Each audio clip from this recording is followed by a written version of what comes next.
प्रधानमंत्री नरेंद्र मोदी G20 शिखर सम्मेलन में हिस्सा लेने के लिए इंडोनेशिया पहुंच चुके हैं। G20 सम्मेलन का आयोजन 15 और 16 नवंबर को किया जाना है। इसके लिए सभी G20 समूह के देश इंडोनेशिया में इकट्ठा हुए हैं और सभी को भारत के प्रधानमंत्री नरेंद्र मोदी का बड़े ही बेसब्री से इंतजार था।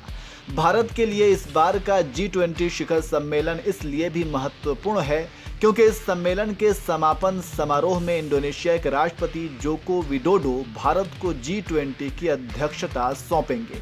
यह भारत के लिए एक बहुत ही खास पल होगा। इसके अलावा प्रधानमंत्री नरेंद्र मोदी भारतीयों से भी मुलाकात कर सकते हैं। G20 का हिस्सा रूस भी है, लेकिन रूस के राष्ट्रपति व्लादिमीर पुतिन इस सम्मेलन में हिस्सा नहीं ले रहे हैं।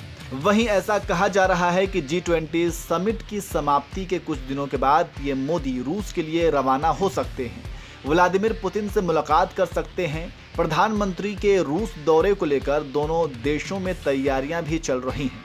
हालांकि इसको लेकर अभी तक किसी तरह की कोई आधिकारिक पुष्टि नहीं की गई है। ये सिर्फ सूत्रों के हवाले से ही खबर मिली है। प्रधानमंत्री नरेंद्र मोदी दिसंबर के पहले हफ्ते में रूस का दौरा करेंगे और भारत रूस वार्षिक सम्मेलन में हिस्सा लेंगे।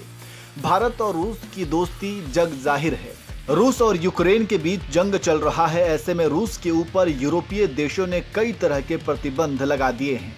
दूसरे देशों के रूस के साथ व्यापार को लेकर अमेरिका हमेशा दबाव बनाता रहा है ताकि सभी देश रूस का बायकॉट करें, लेकिन भारत अमेरिका के दबाव में आकर अपने व्यापार को बंद नहीं किया है।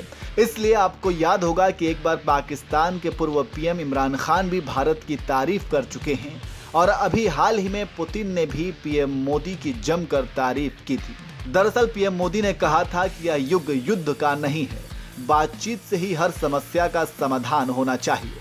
इसके साथ ही भारत ने यूक्रेन के खिलाफ रूस की सैन्य कार्रवाई का अब तक निंदा नहीं की है और उसका रुख रहा है कि संकट का समाधान बातचीत से होना चाहिए। इसी पर पुतिन ने पीएम मोदी की तारीफ की थी और कहा था कि प्रधानमंत्री मोदी दुनिया के उन व्यक्तियों में से हैं जो अपने देश और लोगों के हित में स्वतंत्र विदेश नीति पर काम कर रहे हैं।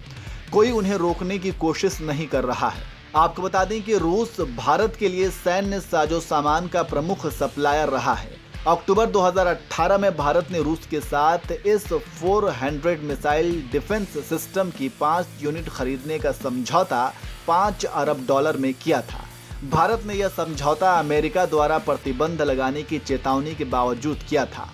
तो इस तरह से पीएम मोदी के नेतृत्व में ये नया भारत है जो किसी भी ताकतवर देश के सामने झुकना नहीं जानता है और अमेरिका जैसे पावरफुल देश भी भारत की ताकत से अच्छी तरह वाकिफ है। शायद इसलिए ही बाइडेन प्रशासन ने G20 सम्मेलन में पीएम मोदी से मिलने की इच्छा जताई है और कहा है कि राष्ट्रपति बाइडेन पीएम मोदी से मिलने को बेताब है।